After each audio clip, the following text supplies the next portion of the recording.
بسم اللہ الرحمن الرحیم۔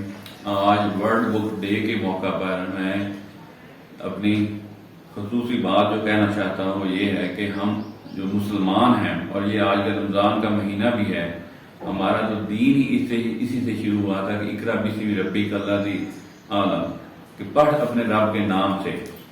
تو ہمارا تو کام ہی ہے کہ علم پڑھنا اور پڑھانا، اور ہماری سب سے بہترین کتاب جو ہے الہامی کتاب قرآن مجید ہے۔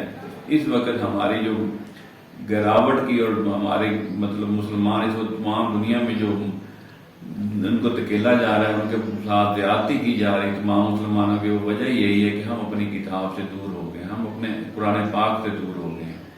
ہم جب تک کتابوں کو نہیں پڑھیں گے، قرآن پاک کو نہیں پڑھیں گے، اپنے علم کو بہتر نہیں کریں گے، اس وقت تک ہم دنیا میں ہمارے مقدمے ذل و رسوائی ہی آتی رہے گی۔ تو لہذا میری یہ خواہش ہے، آپ لوگوں کو درخواست بھی ہے کہ جتنا وقت ہو سکے کتابوں کے اوپر کچھ نہ کچھ ضرور دل میں صرف کرنا چاہیے، اور خصوصی طور پر قرآن مجید کا کوئی نہ کوئی حصہ ضرور پڑھا جانا چاہیے۔ شکریہ۔